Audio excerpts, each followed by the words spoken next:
तरीके से हम खुदा के साथ में चलते हैं, किस तरीके से एक विश्वासी परमेश्वर के साथ चलता है। ये तो चलते सभी हैं, साथी कौन है ये देख लीजिए। निर्भर करता है साथी कौन है। यदि साथ चलने वाला हम सफ़र आपके साथ हो तो कहते हैं सफ़र अच्छे से कट जाता है, सफ़र आसानी से कट जाता है यदि हम सफ़र हमारे साथ हो। और आज वही हम सफ़र यदि यीशु मसीह हो तो सफ़र आसानी से नहीं कटता, परंतु आनंद में कटता है। खुदा आनंद से भर देता है। और आज वही खुदा हमें बता देना भी चाहता है किस तरीके से हमारे हम सफ़र मसीह हैं। कहते हैं वॉकिंग विद गॉड, खुदा के साथ चलना एक सबसे बड़ी बात हो जाता है कि परमेश्वर के साथ चलना। किस तरीके से इंसान खुदा के साथ चलता है। देखिए कि इंसान चलते हैं, चलते चलते थक जाते हैं, बहुत से सफ़र में चलते हैं, दोस्तों के साथ चलते हैं और एक दिन सब खत्म भी हो जाता है। अभी कुछ दिन पहले की बात है, शायद आप लोगों ने भी देखा होगा खबर में, कुछ लोग महाराष्ट्र से चले, एमपी से, मध्य प्रदेश से, और चलते चलते रात को जब थक गए तो रेल के पटरी के पास किनारा पाया और वहीं विश्राम के लिए सो गए। और उन्हें क्या मालूम था कि जिस रास्ते पे वो चल रहे हैं वो रास्ता जीवन की ओर नहीं परंतु मृत्यु की ओर लेकर आ गया, जिन्हें वहाँ से निकाल के घर भी नहीं पहुँचने दिया, रास्ते में ही ख़त्म कर दिया। अब उनके शव को उठाने के लिए, लाशों को उठाने के लिए स्पेशल ट्रेनें चल रही हैं। जब जिंदा थे तो कोई नहीं आया, मरने के लिए रेलगाड़ी भी आ गई उठाने के लिए। जिंदगी ऐसी ही है, जीवन ही ऐसी है। आप जब तक हैं आपको कोई नहीं देखेगा, पूछेगा नहीं। मरने के बाद 4 लोग खड़े हो जाते हैं, बस, और कुछ नहीं। और आज खुदा भी यही बताना चाहता है किस तरीके से हम परमेश्वर के साथ चलते हैं। जब इंसान खुदा के साथ चलता है, ध्यान रखिए कि जब आप परमेश्वर के साथ चलते हैं तो आपकी ज़िंदगी में एक मंजिल होती है, आप जीवन को पाते हैं और खुदा आपको जीवन ही देता है। कहता है मैं तुझे जीवन देने के लिए ही आया हूँ। वो जीवन कोई ऐसा जीवन नहीं जो 2 राह में जाके ख़त्म हो जाएगा या रास्ते में जाके बंद हो जाएगा, परंतु एक अनंत जीवन देने के लिए खुदा ने हमें बुलाया भी है। एक अनंत जीवन, जिस जीवन की शुरुआत तो है परंतु अंत नहीं है। ध्यान रखिए, जो जीवन आप लेके चल रहे हैं, जिस रास्ते पे आप चल रहे हैं, इसके अंत हैं, पर जो जीवन खुदा आपको दे रहा है उसका अंत नहीं है, वो अनंत में है। अंत और अनंत में दोनों में फ़र्क हो जाते हैं। अंत जो ख़त्म हो जाता है, अनंत जो चलने वाला है, और खुदा हमें अनंत जीवन की चाल चलाता है। कलाम को जब हम लोग देखते हैं, वचन को, मीका की पुस्तक 6 के 8 जब पढ़ते हैं तो वचन में प्रभु कहता है, मीका की पुस्तक 6 के 8 में कहता है,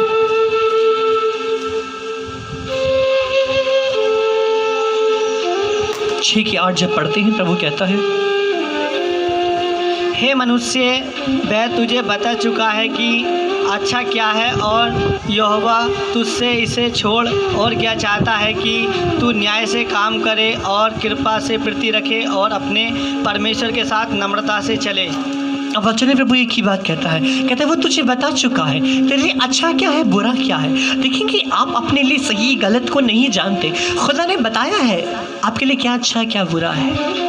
एक बात है कि जब तक आप किसी चीज़ को नहीं जानते आप उससे अनजान हो, पर जब आप जान जाते हो तो आप अनजान नहीं हो। और खुदा ये कहता है कि आई टेल यू, मैंने तुझे बोल दिया है तेरे लिए अच्छा और बुरा क्या है। कहते बस मैं तुझसे यही चाहता हूँ कि तुम अपने प्रभु परमेश्वर के साथ सच्चाई से चले, ईमानदारी से चले। जब आप खुदा के साथ चलते हो, निर्भर करता है खुदा के साथ चलने का अर्थ है, खुदा के साथ चलने के अर्थ है एक सोच में एक हो जाना। जब 2 इंसान साथ में चलते तो उनके कदम भी एक साथ उठते हैं, आगे पीछे नहीं उठेंगे, एक साथ कदम रखे जाएंगे और वो एक रास्ता तय करते हुए जाते हैं, एक रास्ता बनता जाता है। मसीह भी चला, कहते कलवरी पे मसीह चला और एक रास्ता आपके बन के चला, और कहते तुम्हें भी इसी रास्ते पे चलना है। और ध्यान रखिए, मसीह कलवरी पे अकेला चला था, पर जब आप जिंदगी में चलते हो तो मसीह आपके साथ चलता है। आप अकेले नहीं चलते, खुदा आपके साथ चलता है। कुलुस्सियों के पत्र 1:10 जब आप पढ़ते हैं और वो फिर कहता है, कुलुस्सियों 1:10 में कहता है, ताकि तुम्हारा चाल चलन प्रभु के योग्य हो और वह सब प्रकार से प्रसन्न हो और तुम में हर प्रकार के भले कामों का फल लगे और तुम परमेश्वर की पहचान में बढ़ते जाओ। अब कलाम में प्रभु कहता है कि देख लो तुम्हारी चाल से खुदा खुश है कि नहीं। अब निर्भर करता है चाल, इंसान की चाल से मालूम चलता है कि इंसान कौन सा है। देखिए इंसान की चाल बता देते हैं। लोमड़ी की चाल भी अलग होती है, बिल्ली का चाल भी अलग होता है, हिरन का चाल भी अलग होता है, चोर की चाल भी अलग होती है। हम भी अपनी चाल से बताते हैं कि हम हैं क्या। एक विश्वासी की चाल अलग होती है, खुदा को चाहने वालों की चाल अलग होती है। और परमेश्वर ही कहता है, हम जब कलाम को पढ़ते हैं तो वचन प्रभु ये कहता है कि देख लो खुदा तुमसे प्रसन्न है कि नहीं। कहता अपनी चाल चलन पर ध्यान दो, कैसी चाल चलते हो। देख लीजिए आप कैसी चाल चल रहे हैं। शायद आपसे खुदा खुश है या नहीं, आपसे परमेश्वर खुश है कि नहीं। देख लीजिए आपसे आसपास के लोग खुश हैं। शायद आपका स्वभाव, आपका व्यवहार ये आपको अच्छा लग रहा है, दूसरों को शायद पसंद ना आए। शायद आपके व्यवहार से दूसरे प्रसन्न ना हो। शायद जैसा आप सोचते हैं दूसरे को वो अच्छा ना लगे। कितनी बार होता है कि आप अपनी ही बातों के कारण दूसरों को दुख पहुंचाते हैं, हम अपने ही स्वभाव के कारण दूसरों को दर्द पहुंचाते हैं और हमारी चाल शायद बातों को गिराती जा रही है, बातों को गिराए। जब इंसान शराब पी के गाड़ी चलाता है तो अक्सर एक्सीडेंट कर देते हैं, बहुतों को गिरा देते हैं।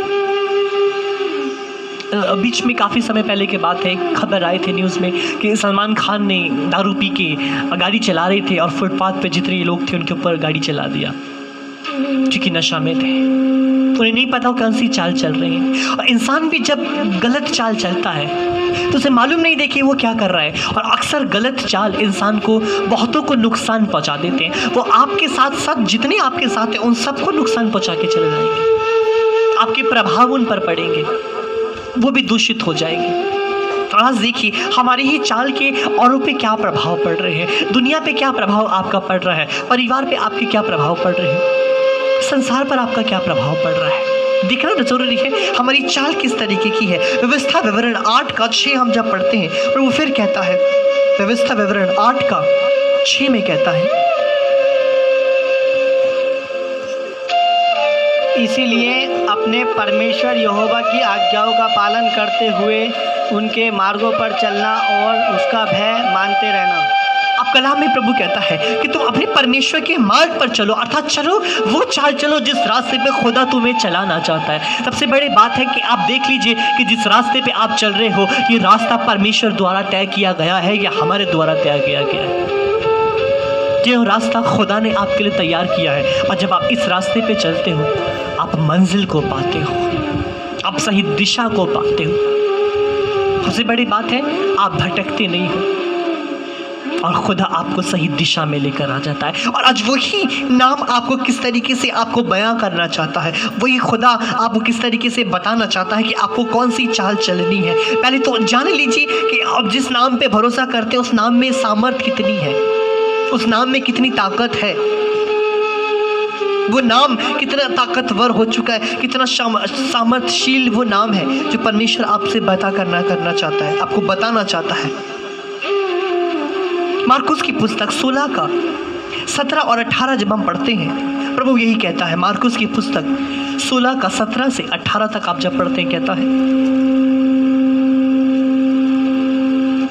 विश्वास करने वालों में ये चिन्ह होंगे कि वे मेरे नाम से दुष्ट आत्माओं को निकालेंगे, नई नई भाषा बोलेंगे, सांपों को उठा लेंगे और यदि वे प्राणनाशक वस्तु भी पी जाएं तो भी उनकी कुछ हानि ना होगी।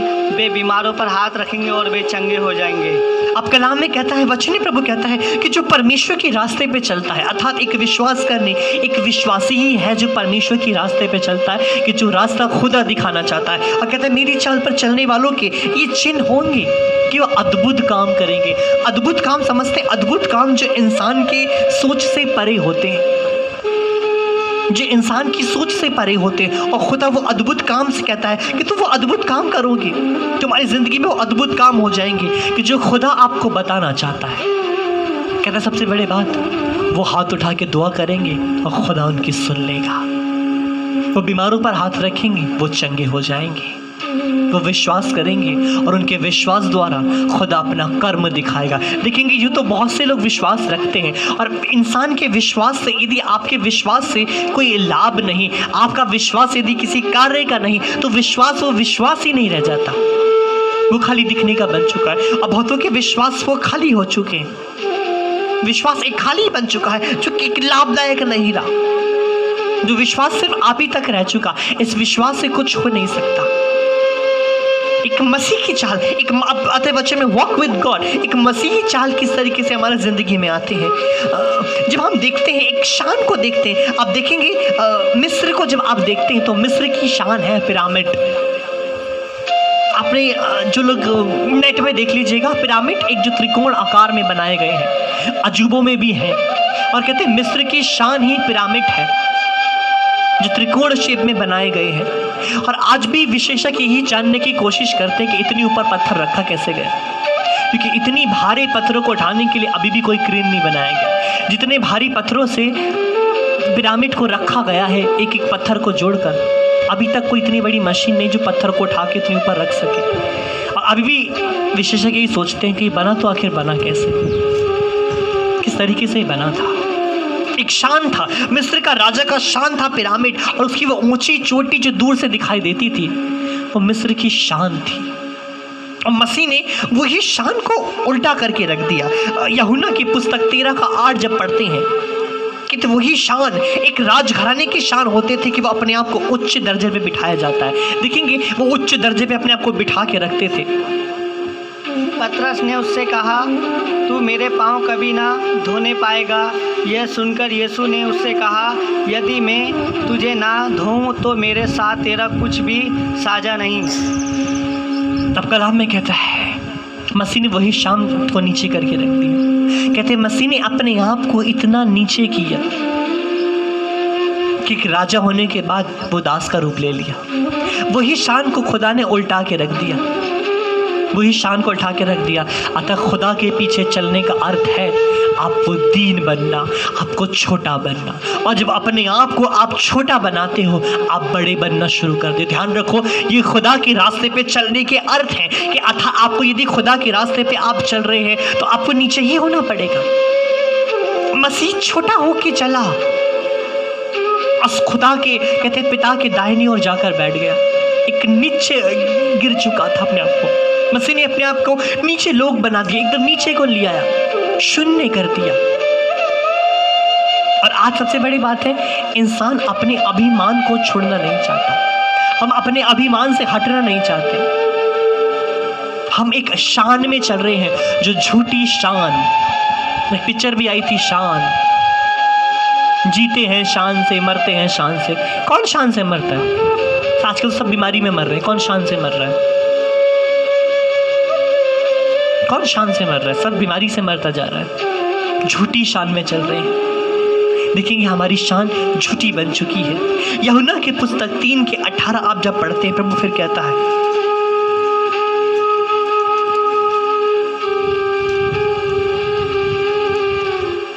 जो उस पर विश्वास करता है उस पर दंड की आज्ञा नहीं होती, परंतु जो उस पर विश्वास नहीं करता वह दोषी ठहर चुका है, इसलिए कि उसने परमेश्वर के इकलौते पुत्र के नाम पर विश्वास नहीं किया। अब कलाम में प्रभु कहता है कि देखो जो उस पर विश्वास करता है, कहता जो चाल मसीह चल के गए, कहता जब तुम उस पर विश्वास करते हो तो तुम पे दंड की आज्ञा नहीं होती, आप बच जाते हो। इस रास्ते पे चल के आप बच सकते हो। ध्यान रखिए, जो रास्ता मसीह है, जो मार्ग मसीह है, आप जब इस चाल पे चलते हो तो आप बच जाते हो। बचना खाली समस्याओं से नहीं, आप गुनाह से बच रहे हो, पाप से बच रहे हो, दुख से बच रहे हो, और यही रास्ता आपको जीवन की ओर लेके जा रहा है। दाऊद कहते दाऊद ने जब रोया और कहा, पाप में मेरी माँ ने मुझे मेरे गर्भ में धारण किया। दाऊद कहता है कि पाप ने, मेरी माँ ने गर्भ में मुझको धारण कर रखा था। इंसान की शुरुआत पाप से ही है, कौन सा हम लोग धार्मिकता का औलाद है? सबका सब तो पाप का औलाद ही है। पाप से जन्म हुआ, पाप में ही पला, पाप में ही बड़ा हुआ और पाप का औलाद ही बन चुका, पाप में चल के पापी बन चुका है। पर मसीह है जो आपको पाप नहीं बल्कि धार्मिकता की औलाद बनाता है। और जब आप मसीह के रास्ते पे चलते हो, अर्थात जब आप इसके जैसे बन जाते हो, तो आप अपने शारीरिक माँ बाप की औलाद नहीं, परंतु खुदा की औलाद बन के, एक धार्मिकता और एक विश्वास की औलाद बन के चलते हो। जो मसीह जैसे बन जाते हैं, हम उसी की औलाद बन जाते हैं। रोमियो की पुस्तक 6:23 हम जब पढ़ते हैं, प्रभु फिर कहता है, 6:23 में कहता है रोमियो,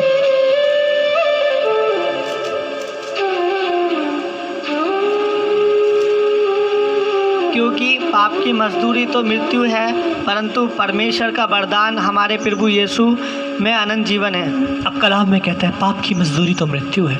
जिस रास्ते से मैंने आपको शुरुआत में ही बताया कि जिस रास्ते पे आप चल रहे हो, इसकी मजदूरी तो यही है, एक दिन मौत।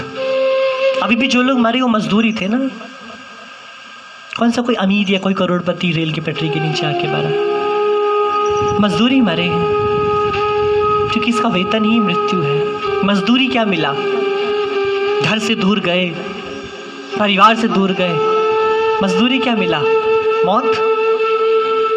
ये मिला मौत, इतने साल काम करने का गिफ्ट मृत्यु, क्योंकि ये पाप की मजदूरी है। और आज खाली मरना, खाली ट्रेन के आगे कटना नहीं, बीमारी से, समस्याओं से हर दिन जो लोग मर रहे हैं, ये आपका मजदूरी मिल रहा है। क्योंकि जिस रास्ते पे हम चल रहे हैं, ये मृत्यु ही है, ये मृत्यु की तरफ ही आपको लेके जा रहा है। कलाम में ये कहता है पाप का वेतन मृत्यु है, परंतु जो रास्ता खुदा आपको देता है वो अनंत जीवन है, वो जिंदगी की ओर परमेश्वर आपको लेके जाता है कि आप मौत में नहीं चलते परंतु जीवन पा जाते हो। और जीवन मसीही है, ध्यान रखिए, जीवन मसीही है। यूहन्ना 3:3-4 में फिर कहता है,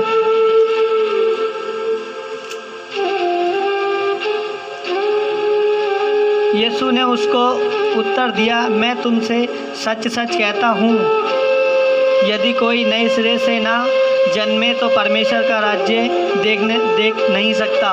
निकोदेमुस ने उससे कहा, मनुष्य जब बूढ़ा हो गया तो कैसे जन्म ले सकता है? क्या वह अपनी माता के गर्भ में दूसरी बार प्रवेश करके जन्म ले सकता है? कलाम में कहते हैं फिर एक बात हो रही है, खुद फिर दोबारा परमेश्वर कह रहा है नए जन्म की। अब खुद एक नए जन्म की बात कर रहा है, एक न्यू वे, नया जन्म, एक नया रास्ता। नया जन्म का मतलब ये नहीं कि आप फिर दोबारा से पैदा हो रहे हो, एक नए रास्ते पे चल रहे हो। ध्यान रखिए, एक नया रास्ता, वही पुराने इंसान को खुदा नए रास्तों पे ले आता है, नया बनाकर। इंसान पुराना रहता है परंतु सोच नहीं हो जाती, हालेलुया, सोच नहीं हो जाती है। और आज खुदा आपकी सोच ही तो नहीं कर रहा है। इंसान तो हम पुराने ही हैं, पर देखने का नजरिया नया हो रहा है, जीने का नजरिया नया हो रहा है, सोचने का नजरिया नया हो रहा है। और खुदा हमें एक नई सोच से भर रहा है और कहते हैं नए जन्म की बात कर रहा है। कहते हैं जो भी कोई प्रभु कहता है जब तक तुम नए सिरे से जन्म ना लो तुम स्वर्ग राज्य में नहीं जाओगे। आपको एक नई सोच रख के ही तुम परमेश्वर को पा सकते हो। कहते हैं निकोदेमुस ने यही कहा, कहते हैं यदि मैं माँ का पेट में फिर दोबारा जाऊं, कहता है मनुष्य नए तरीके से कैसे जन्म लेगा? जिसने सवाल पूछे थे निकोदेमुस, ये मंदिर के जाजक थे। खुदा ने बोला Nicodemus, birth not flash and spirit. यहाँ शरीर के जन्म की बात नहीं हो रही, आत्मा के जन्म की बात। शरीर का एक ही जन्म था जो आपने ले लिया, अब इसे दोबारा नहीं ले सकते। शरीर का जन्म आपने ले लिया, अब तो जन्म आत्मा में लेना है। अब तो आत्मा के जन्म की बात हो रही है और खुदा आपको वही नया जन्म देने के लिए आपको बता भी रहा है। कहते बुलाहट भी है,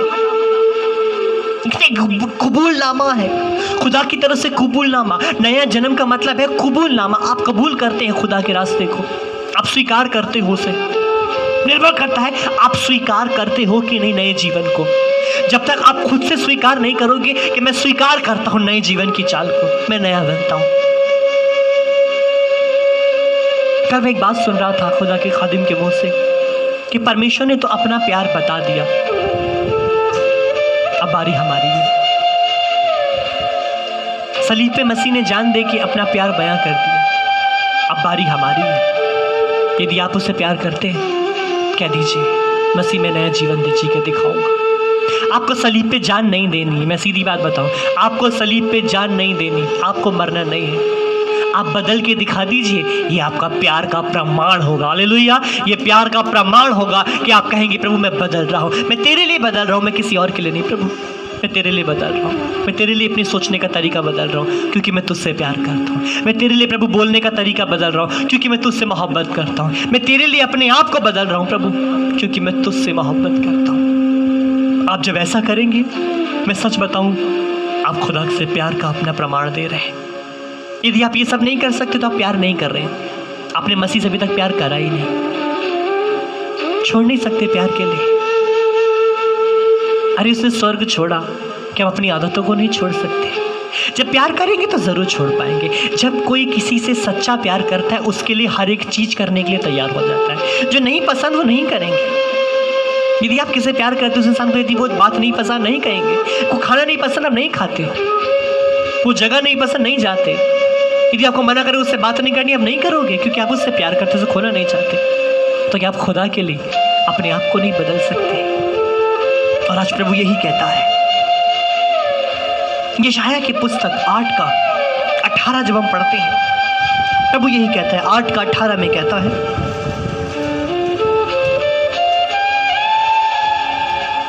देख मैं और जो लड़के यहोवा ने मुझे सौंपे हैं उसी सेनाओं के यहोवा की ओर से जो सिय्योन पर्वत पर निवास किए रहता है, इस्राएलियों के लिए चिन्ह और चमत्कार हैं। अब कलाम में कहता है कि देखो तुम्हारे लिए परमेश्वर चिन्ह और चमत्कार होगा। मैं आपको बताना चाहता हूँ, आप जहाँ भी जाते हैं पहले तो मसीह को साथ लेके जाइए। जहाँ भी आप जाते हैं पहले अपनी ज़िंदगी में आप मसीह को शामिल कर लीजिए। आपको उसे शामिल करना ज़रूरी है। बहुतों ने अभी तक अपनी ज़िंदगी में खुदा को शामिल नहीं किया। अभी भी देखेंगे आपने अपनी ज़िंदगी में इसे शामिल नहीं किया। यदि आपके पास में एक गिलास दूध रखा है, बाजू में एक कटोरी चीनी रखी है, दूध कैसा लगेगा आपको? मीठा या फीका? कैसा लगेगा, मीठा या फीका? फीका ही लगेगा क्योंकि चीनी बाजू में रखी है, दूध में अभी तक नहीं मिली। पास में रखने से दूध मीठा नहीं हो जाएगा। चाहे गुड़ भी उसके पास में रख लीजिए, चाहे कुछ भी मीठी चीज़ रख लीजिए, क्या दूध मीठा हो जाएगा? जब तक आप उसमें उसको घुलाओगे नहीं, डालोगे नहीं, डाल के हिलाओगे नहीं, तब तक वो मीठा नहीं होगा। खुदा भी आपकी ज़िंदगी में वो चीनी की तरह है, वो आपकी बाजू में है, आपके साथ है, परंतु ज़िंदगी में घुला नहीं है। इसे अपनी ज़िंदगी में घोल लीजिए, ज़िंदगी का स्वाद मीठा हो जाएगा। हालेलुया, जीवन का स्वाद मीठा हो जाएगा। आपने रखा है, शामिल नहीं किया, घोला नहीं से ज़िंदगी में। कहते हैं आपको घोलना ज़रूरी है। अब हर एक चीज़ में मसीह को शामिल कर लीजिए। जहाँ आप जाते हैं उस जगह मसीह को रखिए, हर एक जगह रखिए मसीह को। जहाँ जाते हैं उसे साथ लेके जाओ। कहीं भी जाते हैं, काम में जाते हैं, घर में रहते हैं, बाहर जाते हैं, मसीह को साथ लेके जाओ। घर से निकलते बोलो प्रभु साथ चलो, मसीह मेरे साथ चलो। कभी हुआ उठते साथ हमने बोला जय यीशु?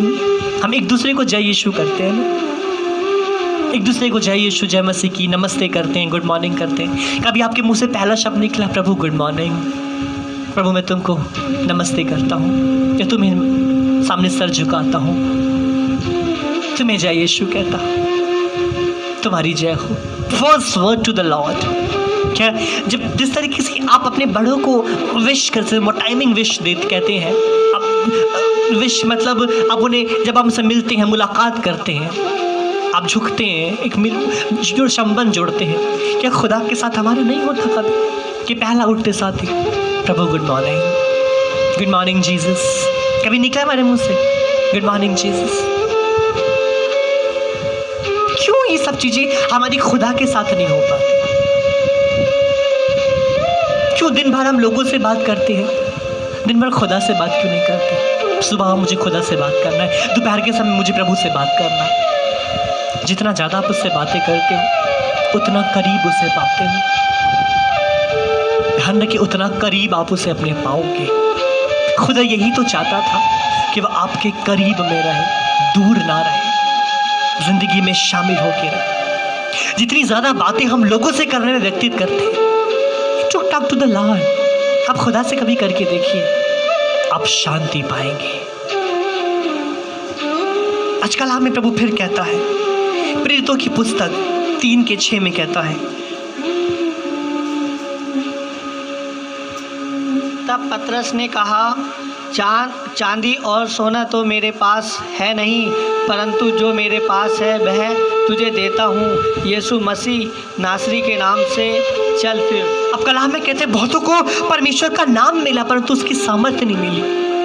देखेंगे यही कारण है कि आज आपके पास मसीह है परंतु मसीह की सामर्थ्य नहीं है। मसीह है आपके पास, सामर्थ्य नहीं है। सामर्थ्य इसलिए नहीं क्योंकि मसीह शामिल नहीं है जिंदगी में। इसलिए आप यीशु नाम लेते हैं पर यीशु नाम से कोई काम नहीं होता, यीशु नाम से कोई परिवर्तन नहीं होता, यीशु नाम से कोई चंगाई नहीं होती, यीशु नाम से कोई बदलाव नहीं होते, क्योंकि ये नाम अभी तक हमारी जिंदगी में शामिल नहीं हुआ। ये खाली ज़बानी बन चुका, जिंदगी में नहीं आया। इसी नाम को कहा गया था इमैनुअल, अर्थात मनुष्य के साथ ईश्वर। ये तब तक हमारे साथ नहीं आता जब तक हम इसे शामिल नहीं करते। जब इस नाम को अपनी ज़िंदगी में आप शामिल कर ले तो आपकी ज़िंदगी में इमैनुअल आ जाता है, अर्थात वो ईश्वर जो मनुष्य के साथ शामिल हो रहा है, आपकी ज़िंदगी में शामिल हो रहा है। आज खुदा यही कहता है कि बातों पे वो नाम है परंतु सामर्थ्य नहीं रहे उसकी। यूहन्ना 14:12 जब हम पढ़ते हैं, प्रभु फिर कहता है, यूहन्ना 14:12 में कहता है, मैं तुमसे सच सच कहता हूँ कि जो मुझ पर विश्वास रखता है, ये काम जो मैं करता हूँ वह भी करेगा, वरन इनसे भी बड़े काम करेगा, क्योंकि मैं पिता के पास जाता हूँ। अब कलाम में कहता है कि वो नाम में सामर्थ्य है। अब मसीह कहता है तुम काम करो कि बड़े बड़े काम करने वाले हो। खुदा ने आपको छोटा काम के लिए नहीं, बड़े बड़े काम के लिए बुलाया। बात है तुम छोटा ही पहले ईमानदारी से कर लो, बात से छोटा ही नहीं कर रहे हैं, बड़ा क्या खाक करेंगे। तुम्हारा स्वभाव अभी तक यही नहीं बदल रहा है। First thing your nature. काम तो आप तब करेंगे जब तक अपना स्वभाव नहीं बदलेंगे। एक सिपाही पहले वो सोच में सिपाही बनता है, पहले उसे खुद लगता है मैं सिपाही हूँ, मैं फौजी हूँ, तभी तो सरहद पे जाके वो खड़े होकर दुश्मन का सामना करते हैं। अभी तक हमें खुद ही नहीं लग रहा है हम विश्वासी हैं, बातों को यही नहीं पता मैं मसीह में हूँ कि नहीं। सोचिए अभी तक आपका स्वभाव नहीं बदला। स्वभाव बदलने में इतना समय लग रहा है तो आपको बदलने में कितना टाइम लगेगा। धीरे धीरे एक एक चीज़ बदलती है। अभी तक हमारी ज़बान नहीं बदली, पट से ज़बान से क्या क्या शब्द निकल जाते हैं, पट से गुस्सा कर जाते हैं, पट से क्या क्या बातें बोल देते हैं। स्वभाव अभी तक नहीं बदला हमारा, हम कब बदलेंगे। ध्यान रखिए कितना समय लगा रहे हैं, कितना समय लग रहा है। धीरे धीरे इंसान के अंग बदलते हैं, सोच बदलती है। अभी तक हमारा स्वभाव नहीं बदला, हम कहाँ से बदल जाएंगे। मसीह कहते तुम बड़े बड़े काम करने वाले हो। कैसे हम बड़े बड़े काम करेंगे, कैसे हम वो आगे प्रभु को सामर्थ को नाम को लेके चलेंगे जब हम ही बदल नहीं पा रहे। कहते यीशु नाम में शैतान के जूहे टूट जाते हैं। आप बड़ी बड़ी सामर्थ को तोड़ने वाले हैं। बड़ी योजना के लिए खुदा आपको तैयार कर रहा है। शैतान की बड़ी बड़ी सामर्थ जो है उसे तोड़ने के लिए खुदा आपको तैयार कर रहा है। पर कैसे? जो आप हैं ये बन के नहीं, आप मसीह बन के सब कुछ कर सकते हो। ध्यान रखिए, आपको मसीह बनना है। मसीह पहले सोच में बनना शुरू कीजिए, शक्ल में अपने आप ही बन जाएंगे। हालेलुया, शक्ल में अपने आप ही बन जाएंगे। सोच में बनना शुरू कीजिए कि मैं सोच में मसीह बन रहा हूँ, ज़बान में मसीह बन रहा हूँ, देखने में मसीह बन रहा हूँ, बोलने में मसीह बन रहा हूँ। शक्ल तो अपने आप मसीह की तरह हो ही जाएगी जब सोच मसीह की तरह हो जाएगी। अच्छा वो फिर कहता है, इब्राहिमी की पुस्तक 1:13 में कहता है,